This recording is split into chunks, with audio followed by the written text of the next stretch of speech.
Hello students, yesterday I shared a PowerPoint presentation of chapter 6, that is changes around us, and today I am here with you all with the explanatory video in which I will give some explanation through this presentation.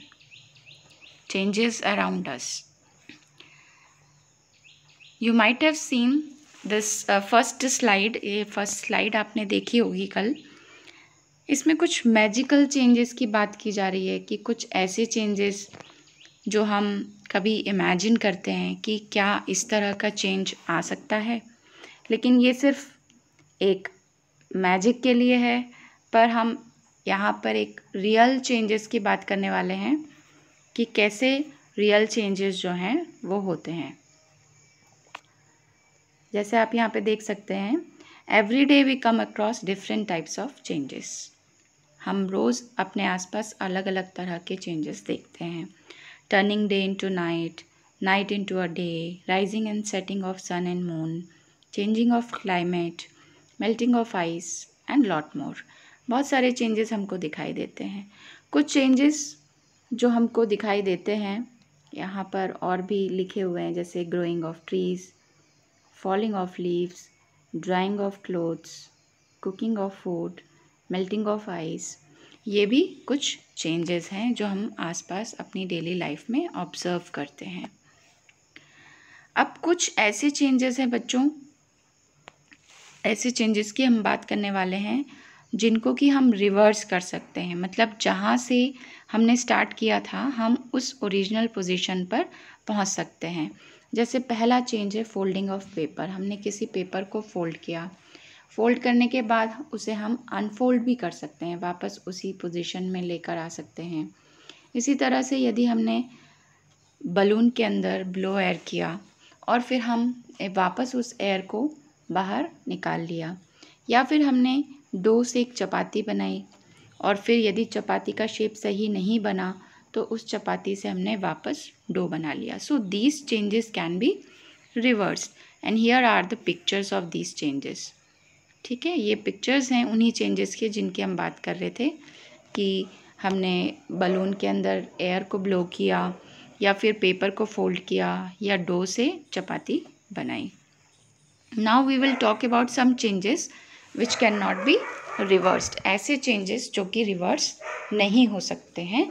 यहाँ पर आप देख सकते हैं कि ऐसे कौन से चेंजेस हैं जो रिवर्स नहीं हो सकते हैं. जैसे कि पहला चेंज आपको दिख रहा है, blowing air into the balloon and then pricking it by needle. Needle से यदि हमने उसको प्रिक कर दिया तो अब हम चाहें कि वापस उसके अंदर एयर ब्लो करके उसे पहले जैसा बना लें तो it is not possible. Second में आप देख रहे हैं cutting an aeroplane from paper. यदि हमने पेपर से कुछ कटआउट बना लिया है और फिर हम चाहें कि अब उससे वापस पहले जैसा पेपर बन जाए, फ्रेश पेपर, तो it is not possible. Then making a chapati from dough and then baking it. अब यदि हमने चपाती बना ली है, उसको बेक भी कर लिया है और यदि आप चाहते हैं कि उसको हम वापस डो बना लें तो it is not possible. So these are the changes which can not be reversed. इन सभी के पिक्चर्स भी यहाँ दे रखे हैं कि एरोप्लेन को कट किया है, चपाती को बेक किया है. Now we have to define what is a change. Change क्या होता है? Actually change is any difference in the size or shape of an object. What is change? It is any difference in the size or shape of an object is called change. Changes are either reversible or irreversible. यहाँ पे दो terms हम नहीं पढ़ रहे हैं, reversible और irreversible. Reversible मतलब ऐसा चेंज जिसको कि हम रिवर्स कर सकते हैं, और इरिवर्सिबल मतलब ऐसा चेंज जिसे हम रिवर्स बैक नहीं कर सकते. अब हम ऐसे चेंजेस के बारे में देखने वाले हैं. Reversible change. रिवर्सिबल चेंज वह चेंज है जिसको कि हम रिवर्स कर सकते हैं, और ये जो चेंज है ये मोस्टली फिज़िकल प्रॉपर्टीज़ में होता है, यानी कि शेप और साइज़ ऑफ द मटेरियल में होता है. ठीक है, सबसे पहला पॉइंट हमने क्या पढ़ा कि रिवर्सिबल चेंज वो चेंज है जिसको हम रिवर्स कर सकते हैं. ये फिजिकल प्रॉपर्टीज़ में चेंज होता है। वो कौन सी फिजिकल प्रॉपर्टी हैं? Shape and size. और mostly a new substance is not formed. इसका आपको ध्यान रखना है कि रिवर्सिबल चेंज में कोई नया सब्सटेंस नहीं बनता है। इसके एग्जाम्पल्स कुछ यहाँ पर दे रखे हैं, जैसे folding of paper, elongation of spring. Spring को हमने लंबा कर लिया। Now we will talk about some irreversible changes. Irreversible change actually एक परमानेंट चेंज होता है जिसको कि हम वापस ओरिजिनल पोजीशन में नहीं ला सकते किसी भी मेथड से। So the change which is permanent and can not be undone by any physical और chemical means is called irreversible change. अब रिवर्सिबल चेंज में हमने देखा था कि वहाँ पर कोई नया सब्सटेंस नहीं बनता है, लेकिन इरिवर्सिबल चेंज में क्या है? एक नया सब्सटेंस बनता है।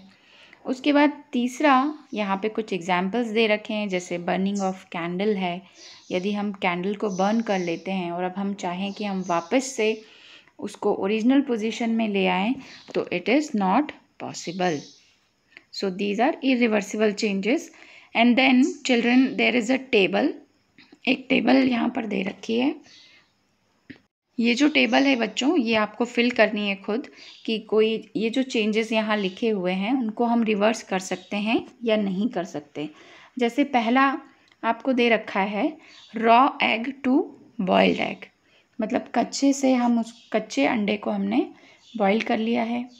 फिर इडली के जो बैटर है उससे इडली बना ली है। वेट क्लोथ्स को ड्राई कर लिया है, या वुलन यार्न को हमने इससे स्वेटर बना लिया है, या फिर ग्रेन से हमने आटा बना लिया है। इस तरह के कुछ चेंजेस यहाँ लिखे हैं। कोल्ड मिल्क को हॉट मिल्क कर लिया है। स्ट्रेट स्ट्रिंग को कॉइल स्ट्रिंग में चेंज कर दिया है। बट से फ्लावर बन गया है। मिल्क से पनीर बन चुका है। काऊ डंग से बायोगैस बन चुकी है। स्ट्रेच्ड रबर से उसको नॉर्मल साइज़ में लाना है, और सॉलिड आइसक्रीम से मोल्टन आइसक्रीम बन गई है। तो ये कुछ जो चेंजेस हैं ये रिवर्स हो सकते हैं या नहीं हो सकते हैं, आपको यस नो में इसका जवाब देना है। And then we come to the last slide, जिसमें कि एवेपोरेशन और कंडेंसेशन के बारे में आपको बताया गया है। यदि हम वाटर को बॉईल करते हैं तो वो वाटर वेपर बन जाता है। वाटर को बॉईल करते हैं तो वो वाटर वेपर बन जाता है। इस प्रोसेस को, जिसमें कि लिक्विड से गैस बन गया है, लिक्विड से क्या बन गया है? गैस बन गया है, उसे हम क्या कहते हैं? इवेपोरेशन। और इसका जस्ट ऑपोजिट प्रोसेस होता है कि यदि वाटर वेपर से फिर से वाटर बन जाए तो ये कंडेंसेशन वाली प्रोसेस कहलाती है। ये एक तरह का फिज़िकल चेंज है जिसमें कि सिर्फ फिज़िकल स्टेट में चेंज आता है। तो पहला हमने देखा इवेपोरेशन, जब वाटर से वाटर वेपर बन गई, और दूसरा चेंज हमने देखा कंडेंसेशन, जिसमें वाटर वेपर से फिर से वाटर बन गया। So in this chapter children we have studied about different kinds of changes. कुछ हमने रिवर्सिबल चेंजेस देखे, कुछ इरिवर्सिबल changes देखे. Now you have to watch this video and you have to understand the content of this chapter. Thank you children. Have a good day.